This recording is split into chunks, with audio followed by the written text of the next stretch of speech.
సత్తా లేదు, చిత్కల వల్లనే దీనికి సత్తా కలిగినది. ఆ మనస్సు కూడా తానంతట అదే ప్రకాశించగలుగుతుందా అంటే దానికి స్వతసిద్ధమైన సత్తా లేదు. దాన్ని తెలుసుకుంటూ ఉన్న జ్ఞానస్వరూపమైన నా జ్ఞానముదే చిత్కళ, జ్ఞానస్వరూపం.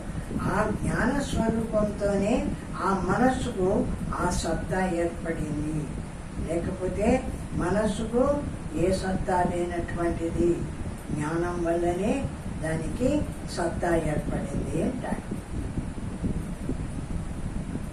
అట్టి చిత్తమును మాయని తెలుసుకొని విడువవలేను. అది మాయ కనిపిస్తూ కనిపిస్తూ లేకుండా పోయేటువంటిది. ఈ చిత్తము వాస్తవమైనది కాదు అని తెలుసుకొని వదిలేసి సంకల్పించకుండా హాయిగా ఊరికే నిల్చు. ఇది ఊరికే నిలిస్తే ఏముందబ్బా, మనస్సు అంటే ఏదో రామకృష్ణ అన్న అనుకోవచ్చు కదా. ఊరికే నిలబడమంటారే అనుకోవచ్చు. కానీ ఊరికే నిలబడడం అంటే ఏమిటి అంటే నిలబడిన ఇది జ్ఞానస్వరూపం. నిలిచింది, మనస్సును వదిలేసింది.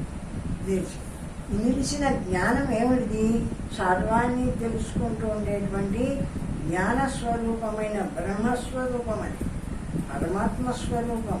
సర్వత్రా ఉండి అన్నిటికీ సత్తానిచ్చి అన్ని ఇంద్రియాలను కదిలించి వాటి పనులు చేపిస్తూ ఉండేటువంటి ఏకైక సత్తా స్వరూపము బ్రహ్మం.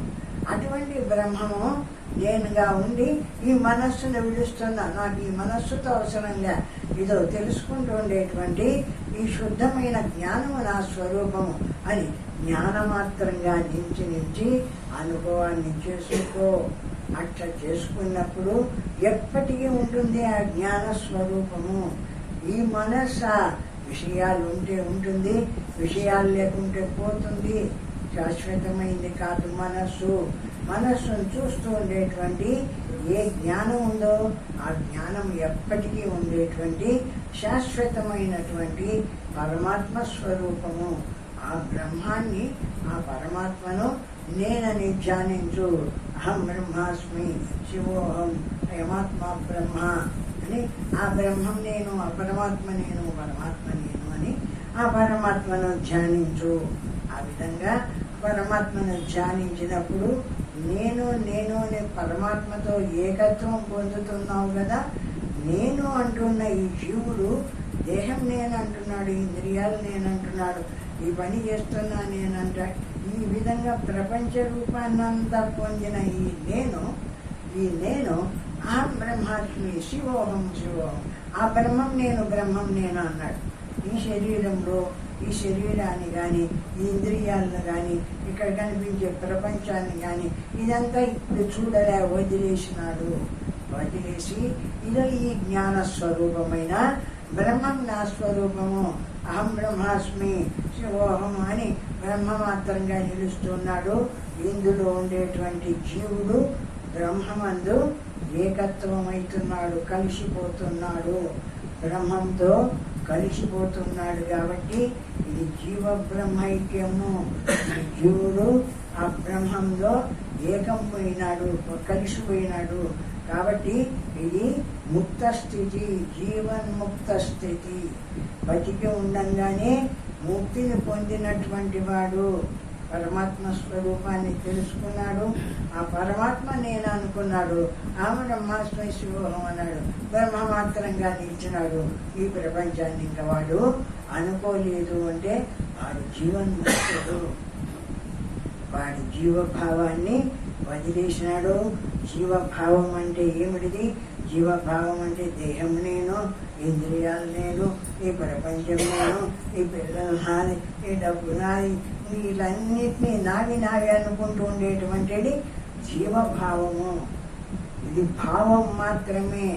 జీవభావము వేయకున్న కేవలాత్ముడర్ముడరుమాక మరి జీవమగునే తెలియా అంటుంది సీతారామాంజనేయంలో. జీవభావాన్ని తీసుకున్నాడే గాని జీవుడు బ్రహ్మస్వరూపుడే, పరమాత్మస్వరూపుడే. పరమాత్మస్వరూపుడే అయి ఉండి శరీరంలోకి ఎప్పుడు ప్రవేశించినాడో శరీరంలోకి ప్రవేశించేవాడికే దేహం నేను అనుకున్నాడు. జీవభావాన్ని పొందినాడు. ఇంకా నా ఇల్లు నా వాకిలి నా పిల్లలు నా ఈ విధంగా ఈ ప్రపంచంతో ముడిపడిపోతున్నాడు. ఆ ప్రపంచంతో ఎంతవరకు ముడిపడిపోతున్నాడో అంతవరకు జీవుడైతున్నాడు. ఎప్పుడు జ్ఞానం కలిగి ఇప్పుడు మనం చెప్పినటువంటి సిద్ధాంతాన్ని బాగా అర్థం చేసుకొని ఇది నేను కాదని మొత్తం విడిచేసి ఇందులో సర్వాన్ని తెలుసుకుంటూ ఉండేటువంటి ఏ జ్ఞాన స్వరూపం ప్రకాశిస్తుందో ఆ జ్ఞానం నేను నా స్వరూపము, నేను ఆ బ్రహ్మస్వరూపుణ్ణి అని ఈ జీవుడు ఆ బ్రహ్మాన్ని ఎప్పుడైతే తెలుసుకొని బ్రహ్మమాత్రంగా నిలుస్తున్నాడో అప్పుడు జీవుడు బ్రహ్మమందు ఏకత్వం పొందుతున్నాడు. జీవ బ్రహ్మైక్యాన్ని పొందినాడు. జీవన్ముక్తిని పొందినటువంటి వాడు ఇటువంటి జీవుడు. ఆ విధంగా దేహం ఉండంగానే ముక్తిని సంపాదించు అంటాడు. చిత్తము ఉన్న ఎడల వానికి 3 లోకములు ఉన్నవి. ఎక్కడ మనస్సు ఉంటుందో అక్కడ 3 లోకాలు ఉంటాయి. అది సంచరించని చోటే లేదు. అంతటా తిరుగుతుంది, అన్ని చూస్తుంది, అది కావాలంటుంది, ఇది కావాలంటుంది, అన్ని. ఆ మనస్సు ఉందంటే సర్వము ఉన్నట్టే. ఆ మనస్సు ఒకటి లేదు, వదిలేసి మౌనంగా నిలిచినావనుకో, ఏది మాట్లాడలేదనుకో, ఏది మాట్లాడకపోతే మౌనంగా ఉన్నప్పుడు నాకు మనస్సేది ఏ రూపము చెందింది, నిరాకారమై నిలిచింది కదా. అటువంటి బ్రహ్మం నేను, అటువంటి పరమాత్మ నేను అని బ్రహ్మమాత్రంగా నిలిచి అనుభవం చేసుకో. నిరంతరము ఆ మనసు దగ్గర పడి అది ఏదేది కావాలా అంటుంటే దాన్ని ఎంత దానికి తెచ్చిపెడుతూ దాన్ని సముదాయించుకుంటూ అట్లా తృప్తి పడుతూ ఉండవాకు, దాటేసి అంటున్నాడు. ఆ చిత్తము క్షీణించిన ఎడల 3 లోకములను జయించిన వాడగును. ఎక్కడ చిత్తము క్షయిస్తుందో లేకుండా పోతుందో అక్కడ 3 లోకాలను జయించినటువంటి వాడు. అంటే ఈ 3 లోకాలు ఆ మనస్సు ఉన్న దగ్గరనే ఉన్నాయి. ఆ మనస్సును ఎప్పుడైతే వదిలేసి నిరాకారంగా నిలబడినావో అక్కడ 3 లోకాలు లేవు. కేవలము శుద్ధ జ్ఞాన స్వరూపమైన బ్రహ్మం ఒక్కటే ఉంది ఆ పరమాత్మ స్థితిలో. అందుకు తగిన ప్రతిక్రియను తెలుసుకొని ఆచరించవలెను. ఆ విధంగా ఎందుకు ఇది చేయాలా, ఏమి దీని ప్రయోజనమో అని తెలుసుకొని ఆ పని చేసి హాయిగా ఆ స్థితిని పొంది ఇక్కడ దేహం ఉండంగానే ముక్తిని సంపాదించు. చనిపోయినాక ముక్తి రాదు, మళ్ళా ఇంకో దేహం రావాల్సిందే తప్ప ముక్తి ఎవరికీ రాదు. ఎప్పుడు ఈ బ్రహ్మాన్ని తెలుసుకుంటాడో, ఈ పరమాత్మని తెలుసుకుంటాడో, పరమాత్మగా నిలిచి నేను బ్రహ్మస్వరూపము, నేను పరమాత్మ స్వరూపుణ్ణి, శివోహం అని ఎప్పుడు పరమాత్మ యందు ఏకత్వం పొందుతూ ఉంటాడో అప్పుడు ముక్తి కలుగుతుంది. మళ్ళీ జన్మ రాదు. ఇప్పుడు బ్రహ్మస్వరూపమై నిలుస్తావు అంటాడు. ఆ సాధనమేదనినా వినుము. సంకల్పరహితము, వెనుకది కాని ముందుది కాని స్మరించకుండా ఉన్న ఎడల మనస్సు లయమగు. ఆ సంకల్పం ఏది అంటే ఎట్లా ఉండవాలా అంటే చెప్తున్నాడు. జరిగిపోయిన విషయాన్ని కానీ, జరగబోయే విషయాన్ని కానీ, ఇప్పుడు జరుగుతుండే విషయాన్ని కానీ దేన్ని అనుకోకుండా ఉండు. మౌనంగా నిశ్శబ్దంగా.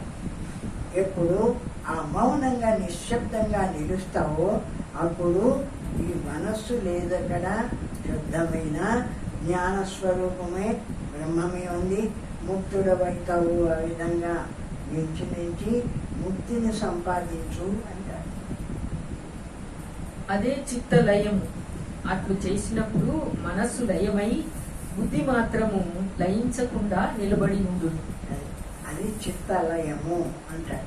చిత్తలయము అంటే మనస్సు లయించిపోతుంది. అది ఇది ఆ రూపం ఈ రూపం అనే మనస్సు లయించిపోతుంది. మనస్సు లయించిన తర్వాత బుద్ధి నిలబడి ఉంటుంది. ఆ బుద్ధి ఏం చేస్తుంది? అహం బ్రహ్మాస్మి, ఆ నిరాకారమైనటువంటి ఆ బుద్ధి నేను ఎవరు అంటే నా స్వరూపము సర్వవ్యాపకంగా ఏ పరమాత్మ అఖండంగా వ్యాపించి ఉన్నాడు అటువంటి పరమాత్మ నా స్వరూపము శివోహం శివోహం అని ఆ మనస్సు శుద్ధమైనటువంటి మనస్సు పోయింది. ఇప్పుడు బుద్ధివృత్తితో ఆ బ్రహ్మం నేను అని బ్రహ్మస్వరూపాన్ని ధ్యానం చేస్తున్నాడు. బ్రహ్మంతో ఏకత్వం పొందుతున్నాడు, బ్రహ్మంలో కలిసిపోతున్నాడు. అప్పుడు నిరాకారమై బ్రహ్మమై నిలుస్తున్నాడు. ఆ స్థితిలో శుద్ధమైన జ్ఞానస్వరూపుడై అంటారు. బుద్ధి చిక్కలను ధ్యానించుచుండవలెను, ఇది చిత్తలయ సాధన. ఆ బుద్ధి విషయ రూపాన్ని పొందకుండా ఆ చిత్కలను సర్వాన్ని ప్రకాశింపజేస్తుండేటువంటి ఈ జ్ఞాన స్వరూపం ఉంది చూడు. ఈ జ్ఞానము నా స్వరూపము, ఈ బ్రహ్మం నేను, ఈ పరమాత్మ నా స్వరూపము అని ఆ జ్ఞానాన్ని ధ్యానిస్తూ ఉండవాలా. ఏ శివోహం అంటే శివోహం అంటే శివుడిని కాదు, శివం అంటే ఆనంద స్వరూపము. ఆనంద స్వరూపం ఏది అంటే ఏది అనకుండా నిలబడినప్పుడు నిరాకారమై నిలిచిన చోట హాయిగా ఉంది, ఆనందంగా. ఆ హాయిగా ఆనందంగా ఉన్న స్థితి ఏది అంటే పరమాత్మ స్థితి. కాబట్టి ఆ విధంగా నిలిచి ఈ బ్రహ్మం నేను, ఈ పరమాత్మ నా స్వరూపము అని బ్రహ్మమాత్రంగా అనుభవం చేసి సంపాదించుటువంటి అనుభవాన్ని అంటున్నాడు. సుప్తే రుద్ధాయ సుప్యంతం బ్రహ్మైకం పరిచింత్యతాం. నిద్ర నుంచి మేలుకొన్నది మొదలు తిరిగి నిద్ర పట్టే వరకు బ్రహ్మ జ్ఞానమునే చెయ్యవలెను. నువ్వు మేలుకున్నది మొదలుకొని ఆ బ్రహ్మం నేను అనేటువంటి ఆ జ్ఞానాన్ని బాగా పడుకొని నిద్రపోయినంత వరకు చెయ్యి. ఈ శరీరం ఒకవేళ ఇంద్రియాలు ఈ ప్రపంచంలో తిరుగుతున్నా అవి నేనన్న భావం నీకు ఎప్పుడు లేదో అప్పుడు వాటితో కలసవు, వాటి సంస్కారాలు నీకు నిలబడవు. నీవు నిరాకారమైన ఆ బ్రహ్మం ఏది ఉందో బ్రహ్మమాత్రంగా నిలిచి అనుభవం చేసుకుంటావు. ఆ విధంగా నిరంతరము ఆ బ్రహ్మాన్ని అనుభవం చేయి అంటున్నాడు. మనస్సునందు ఇతర సంకల్పములు పుట్టనివ్వకూడదు. ఏమడిది అంటే వాటిని గురించి వీటిని గురించి దీని గురించి దాని గురించి మనస్సు అనుకొని కదులుతుంటుంది చూడు. ఏదనుకోవాలి నిశ్చయం అవునా. ఆ నిరాకారంగా నిలబడినప్పుడు మనస్సు కదలదు, మనస్సే ఉండదు అసలు. మనస్సు మనం ఏదైనా ఒక వస్తువు రూపాన్ని అనుకుంటే ఆ రూపంగా ఏర్పడుతుంది, కానీ మనస్సుకు ఏ రూపము లేదు. మనస్సుకు వాస్తవమైన ఒక రూపమే ఉంటే ఇన్ని రూపాలు చెందలేదు. మనస్సుకే ఒక రూపం ఉంటే నువ్వు ఏ రూపాన్ని అనుకుంటే ఆ రూపం పొందలేదు. నువ్వు ఇక్కడ కూర్చొని నీ బిడ్డలను అనుకున్నావంటే దూరంగా ఉంటే ఆ బిడ్డల రూపాన్ని చదువు. ఇంకో అది విడిచి ఇంకొకటి అనుకున్నావు అనుకో ఆ రూపాన్ని చదువు. ఆ విధంగా ఏది అనుకుంటే ఆ రూపం చెందుతుంది అంటే మనస్సుకు వాస్తవంగా ఒక రూపం లేదు. ఆ మనస్సు రూపం లేనిది. యా మాసా మాయా, మాయ అంటే లేనిది అని అర్థం. మనస్సు అంటే కూడా లేనిది. ఎప్పుడు వస్తుంది? నువ్వు ఏది అనుకుంటే ఆ రూపం తీసుకొని వస్తుంది, కానీ ఏది అనకుండా నిలబడు. ఏది మనస్సేది ఎక్కడ లేదు చూడు. నిరాకారం అటువంటిది మనస్సు యొక్క లక్షణము. కాబట్టి ఈ విషయాన్ని బాగా అర్థం చేసుకొని నిలిచి మౌనంగా ఈ విషయాలను దూరం చేసుకో అంటారు. మనస్సునందు ఇతర సంకల్పములు పుట్టనివ్వకూడదు. ఆ మనస్సులో ఇతర సంకల్పాలు ఏవి కూడా పుట్టనీయకుండా అంటే మనస్సులో సంకల్పాలు వాటంతకే పుట్టవు. అవి బాగా గుర్తు పెట్టుకోండి. ఎవరు కూడా మనస్సులో సంకల్పాలు పుట్టనివ్వకూడదు అంటే అవి ఎక్కడి నుంచి వస్తున్నాయేమో, అవి పుట్టకుండా చేయవాలనేమో అనుకుంటున్నావేమో. ఏం కాదు. నువ్వు ఏది అనుకుంటే ఆ రూపం ఏర్పడుతుంది మనస్సు. నువ్వు ఏది అనకుండా నిల్చు, నీ దగ్గరనే ఉంది అది. ఆ మనస్సును ఏ రూపము పుట్టనీయకుండా చేయడానికి ఇతరం నుంచి రాలే, ఇప్పుడు నాలోనే ఉంది. నేను ఏది అనకుండా నిలబడితే, ఏది నా మనస్సు ఏ రూపం కలిగింది, ఏ రూపం నేను ఏది అనుకుంటే ఆ రూపం ఆ మనస్సుకు ఏర్పడుతుంది. కాబట్టి ఈ విషయాన్ని బాగా అర్థం చేసుకొని, ఎందుకు మౌనం పెట్టి చెప్పినారు? మౌనం యోగి విక్రమ్యం తత్వజే సర్వదా ఉదాహరణ. ఎందుకు మౌనం వహించినారు మహానుభావులంతా? ఆ మౌనాన్ని ఎందుకు పాటించినారు అంటే, ఆ మౌనం ఎప్పుడు వహిస్తామో ఇంకా ప్రపంచం ఏది రాదు మన దగ్గరికి, మనస్సు రాదు, ప్రపంచం రాదు. అటువంటి మౌనాన్ని వహించు. నువ్వు మాట్లాడుతున్నావు లోపల ఈ నేను నేను అన్నటువంటి ఈ జీవభావము ఇది ఊరికే వదులుతుంటుంది. ఇది ఏదేది వదులుతూ ఉంటుందో మనస్సు ఆ రూపం చెందుతూ ఉంది. బాగా గమనించి, నేను ఏది అనను అని నిలబడు. నీవు నిలబడు. నేనేది అనుకోను అని నిలబడు. ఏది మనస్సు ఎక్కడి నుంచి వచ్చింది? ఇక్కడి నుంచి రాలేదు. మరి మనస్సు ఎట్లా పుడుతుంది? నేనేదంటే మనసు ఆ రూపమై నిలుస్తుంది.